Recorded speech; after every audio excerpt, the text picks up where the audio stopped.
When he looked at me and quietly said, "You don't laugh like you used to," I realized someone had noticed the silence I'd been carrying for years.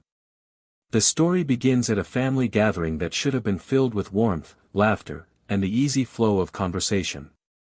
Instead, for her, it feels like standing in the middle of a room with a glass wall between herself and everyone else. At 33, she knows how to wear the graceful smile expected of her, how to laugh at the right cues, how to look effortlessly composed in a fitted dress that flatters without ever calling attention. Yet beneath the polished surface, she feels a kind of quiet exhaustion, a hollowness that no one else seems to notice.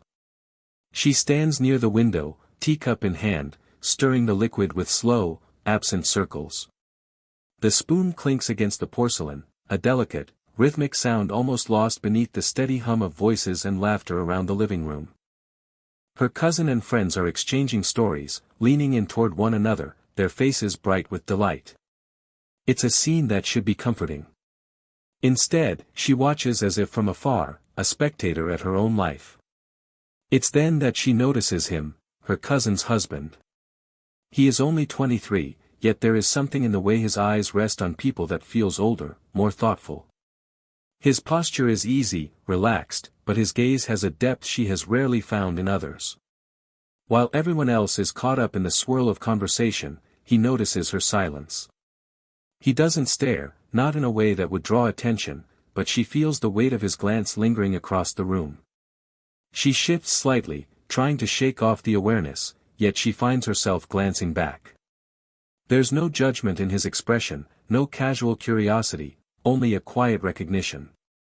The smallest crease at the edge of his brow, as though he's puzzled by her stillness. And though he doesn't speak, she feels an unspoken question press against her heart. Why are you so far away from all this? For a moment, she imagines what she must look like from his eyes, a woman who should be laughing, who should be alive in the moment, but who instead stands with a faintly distant expression, her smile failing to reach her eyes. The realization unsettles her. She looks down quickly, watching the ripples fade in her tea, pretending not to notice the silent thread stretched between them. She tells herself it's nothing, just a passing glance, just a fleeting thought. And yet, in the quiet space inside her, she knows it has been a long time since anyone has truly noticed her. Later that evening, when the house had quieted a little, she slipped into the kitchen to escape the constant hum of chatter. The gathering was still in full swing, but she needed a pause, a place where she didn't have to pretend. The low light from the overhead lamp spread a warm glow across the counters, catching in the steam rising from a fresh kettle. She leaned against the cool marble surface, her fingers tracing the rim of her cup, her mind floating somewhere far away. It was in this stillness that he appeared. She hadn't heard him come in, but suddenly he was there, standing at the doorway with a glass in his hand. He didn't speak right away, just watched her for a beat too long, his presence both unsettling and grounding. She felt her shoulders stiffen, unsure whether to acknowledge him or stay wrapped in her own quiet. Finally, he crossed the room, his movements unhurried, as though he was giving her every chance to step away if she wished. He stopped a few feet from her, resting against the opposite counter. His voice was soft, carrying none of the easy laughter he had shared with the others earlier. Instead, there was a weight to it, a gentleness that seemed directed only at her. "You don't laugh like you used to." The words fell into the space between them like a stone dropped in still water, sending ripples through her chest. At first, she wasn't sure she'd heard him correctly. She blinked, her lips parting slightly, caught off guard by the intimacy of the observation. People usually noticed her clothes, her hair, her grace at social functions, but laughter. That was something deeper, something most hadn't even realized she had lost. Her instinct was to deflect, to lift the corners of her mouth in a practiced smile and brush it off. But when her eyes met his, she saw no mockery, no casual remark tossed carelessly. His gaze held steady, calm but searching, and in that moment she felt exposed in a way she hadn't in years. A warmth spread through her chest, not of comfort but of recognition, the ache of being seen. Her fingers tightened around her cup, and she turned slightly, letting her hair fall forward like a curtain. Yet she couldn't ignore the truth that his words had struck something tender, something she'd kept hidden under layers of poise. She managed a faint laugh, though it sounded hollow to her own ears. "Maybe I just grew out of it," she whispered, her voice light but strained. His brow furrowed, only slightly, but enough to let her know he didn't believe her. The silence stretched again, heavy yet strangely alive, and she felt her heartbeat quicken under the weight of his quiet attention. For the first time in a long time, she wasn't invisible. She was seen. And it shook her more than she wanted to admit. The days that followed unfolded quietly, yet with a subtle shift she could not ignore. What had begun as a simple remark in the kitchen now lingered in her mind, reshaping the way she noticed him. There was no deliberate seeking, no conscious effort to be near him, yet somehow their paths seemed to cross more often than they should. It started with the smallest of things, clearing dishes after dinner, the brush of his fingers against hers as he reached for a plate. She told herself it was nothing, but the warmth that lingered from that brief contact told her otherwise. He didn't pull away too quickly, nor did he let it stretch into something obvious. It was a moment balanced carefully between accident and intention, and it left her pulse racing long after. In the mornings, when sunlight spilled into the kitchen, they sometimes found themselves side by side preparing breakfast. He would chop vegetables while she brewed coffee, their movements easy, unspoken. The conversations that slipped between them were never loud or hurried, but quiet fragments of honesty. He asked her about books she liked, about what music had shaped her youth, about small things no one else seemed to wonder. She answered with guarded words at first, but as the days passed, her voice softened, her replies grew longer. What unsettled her most was the way he listened. Not simply hearing her words, but watching her, studying the subtle shifts in her tone, the curve of her smile when it finally reached her eyes. And she noticed him, too, the way his laughter carried a warmth that seemed unforced, how he tilted his head when something caught his interest, the faint dimple that appeared when he was trying to suppress a grin. One afternoon, as they set the table for dinner, his hand brushed hers again, this time lingering just a fraction longer. She froze, her breath catching, but he only glanced at her with a calm steadiness, as though to say he understood the fragile line they were walking. That glance was more powerful than any words, a silent acknowledgement of something unspoken between them. And when the others entered the room, the spell broke. She smiled faintly, busying herself with cutlery, but her thoughts remained tethered to the quiet exchange. Each of these moments seemed so small, so ordinary, yet within them lived a current of intimacy that unsettled and stirred her in equal measure. She knew she should draw back, should remind herself of boundaries, of appearances, of the world outside these stolen instants. But in the stillness of his attention, she felt herself coming alive again, and that terrified her almost as much as it comforted her. It was the third evening of her stay when the house finally grew too warm, too crowded with noise. Laughter spilled down the hallway, and though she smiled when expected, her chest ached with the familiar weight of distance. She slipped outside into the cool dusk, where the sky was painted in shades of lavender and fading gold. The quiet air wrapped around her like a balm, and she exhaled slowly, grateful for the stillness. The gravel shifted softly behind her, and she didn't need to turn to know it was him. His presence was becoming something she could sense before sight, the hush of his steps, the measured patience in the way he approached, never startling, never intruding. Needed a break? His voice was low, gentle, carrying that same observant warmth that unsettled her. She nodded, eyes fixed on the horizon. It gets loud in there. They began to walk slowly, side by side along the garden path.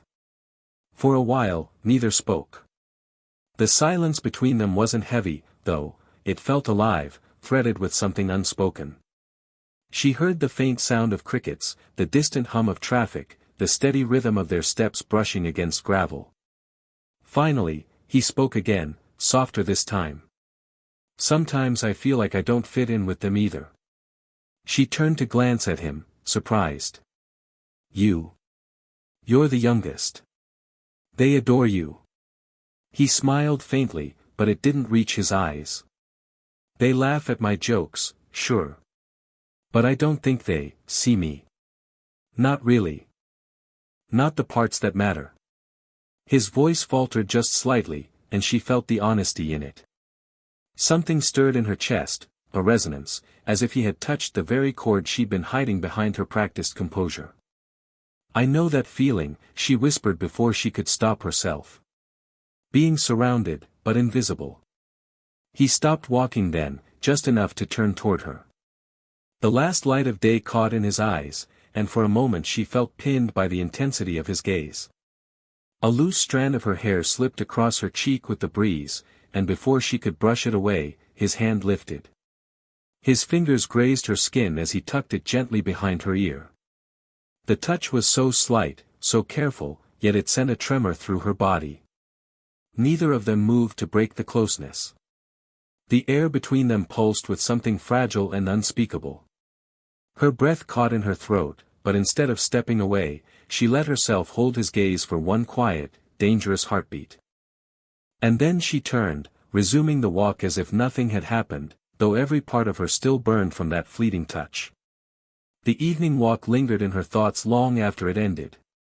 Even as she returned to the brightness of the living room, surrounded once more by chatter and clinking glasses, she couldn't shake the feel of his fingertips brushing her skin. It haunted her, not in a way that frightened, but in a way that awakened something she had carefully buried. That night, lying awake in the guest room, she scolded herself for allowing it. What are you doing? She thought. He was too young.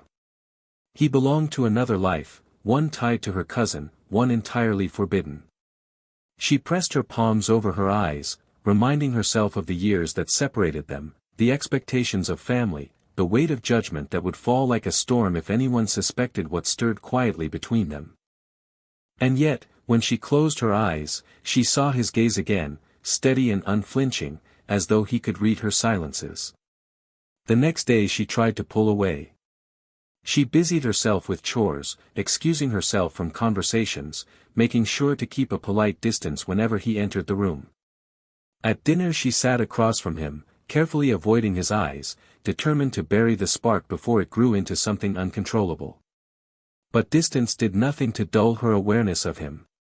She noticed the small things even more, the way his laugh reached into her chest despite herself, the subtle crease of his brow when he concentrated, the way his hands moved with quiet confidence when pouring tea. Every ordinary gesture seemed magnified, drawing her back in against her will. And he noticed her avoidance. She felt it in the silence between them. He didn't press, didn't force his presence on her, but there was a heaviness in his eyes whenever they met hers by accident, as if he, too, was caught between wanting and restraint. That night, at the table, their hands nearly touched again when passing a bowl. She drew hers back quickly, as though burned, her cheeks warming with guilt. He withdrew as well, his expression unreadable, though his jaw tightened just slightly.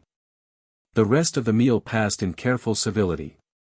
She laughed when appropriate, offered light remarks, but the air between them was charged, humming with all the things neither dared to say. Later, as she stood alone by the window, the reflection of the family gathering behind her, she felt his presence across the room. He wasn't looking at anyone else. Just her. And she hated how much she wanted that look, even as every part of her mind begged her to let it go. The conflict was tearing at her, her heart whispering that she had been seen in a way she hadn't in years, while her mind reminded her of all the reasons she could never, should never, let that truth surface. The storm came without warning. By late afternoon, the sky had darkened, heavy clouds rolling in, and the air grew restless with the scent of rain. When the downpour finally began, it was fierce, lashing against the windows, rattling the shutters, the thunder rumbling like a low, unending drumbeat. Most of the family had already left for the evening, the gathering dispersed. Only she remained, caught by the storm, and he too, lingering in the living room with a book in his lap. The house felt strangely empty, the silence between crashes of thunder magnifying every small sound. She tried to focus on her own reading, but the words blurred on the page. The nearness of him was unbearable, his quiet presence tugging at the edges of her composure. Finally, she set the book aside, her breath unsteady. It feels like the whole sky's falling, she murmured, half to herself. He looked up, his eyes catching hers across the dim-lit room. Sometimes it has to, he said softly. Sometimes things break so we can finally breathe again. The words pierced her more deeply than they should have. She felt something inside her crack open, raw and unguarded. She rose, pacing slowly to the window, watching the rain blur the world into silver streaks. I feel like I've been trapped, she admitted, her voice trembling despite her effort to keep steady. Like I'm living behind glass, and no one even notices. No one except, she faltered, unable to finish. He set his book down, stood, and approached with the same careful patience he always carried. When he reached her, he didn't touch at first. He only stood close, letting the storm fill the silence. I see you, he whispered finally, the words so simple, yet so devastating. Even when you try to hide. I see you. Her throat tightened, and before she could stop herself, tears slipped down her cheeks. She turned slightly, and then his arms were around her, not rushed, not demanding, but strong, steady, a shelter she hadn't known she craved. Her forehead rested against his chest, and through the roar of rain she felt the steady rhythm of his heartbeat. He didn't say anything else. He only held her, one hand resting gently between her shoulder blades, the other bracing her arm as though to anchor her against the storm inside and out. She closed her eyes, trembling, feeling for the first time in years the relief of being understood, of being allowed to fall apart without judgment. In that embrace, time seemed to pause. It was only a hug, nothing more, yet it was everything. A breaking point, a surrender, a truth neither could unsee again. The storm passed by dawn, leaving the world washed clean. The air carried that fresh, earthy scent of rain-soaked soil, and sunlight broke timidly through the clouds. Inside the house, however, the quiet between them remained. She woke with a heaviness in her chest, the memory of the night before pressing close. His arms around her, the steadiness of his heartbeat, it had been comfort, release, and temptation all in one. Now, in the clear light of day, her mind could no longer ignore the truth. What had bloomed between them, however fleeting, could not become more. When she stepped into the kitchen, he was already there, making coffee. The sound of the kettle, the faint aroma of roasted beans, all painfully ordinary, and yet charged with what neither dared to voice. He glanced up, and for a moment their eyes held. The silence carried last night's truth, the weight of everything unspoken. She broke first, clearing her throat softly. About last night, her voice wavered, then steadied. It can't happen again. He didn't flinch, didn't protest. He only nodded slowly, his expression calm but his eyes shadowed. I know, he said simply. I wouldn't want to hurt you. Those words softened her resolve, threading gratitude through the ache. He understood, without argument. That was what made it harder, the respect, the restraint, the quiet way he honored her boundaries even as something deeper stirred beneath the surface. The day moved forward as if nothing had changed. They joined the others for breakfast, surrounded by easy conversation. She laughed, not forced this time, but quietly genuine, surprising even herself. And when she did, she caught the way his gaze flickered to her, not lingering, but enough to remind her of his first words, "You don't laugh like you used to." Later, when it was time to leave, they stood near the doorway. The others were busy with bags and chatter, but for a brief moment, the world narrowed to just the two of them. He extended his hand.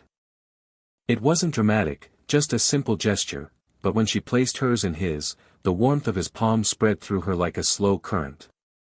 Thank you, she whispered, unsure what else to say. His fingers tightened around hers, reluctant to let go. Just, don't forget what you deserve, he murmured, so quietly only she could hear. Their hands parted, and she stepped away, her throat tight, her heart aching. Yet as she walked down the path, she realized something had shifted. For the first time in years, she carried not emptiness, but a fragile hope. She had been seen, and she had remembered how it felt to be alive again. And though they could not be more, that gift would stay with her always.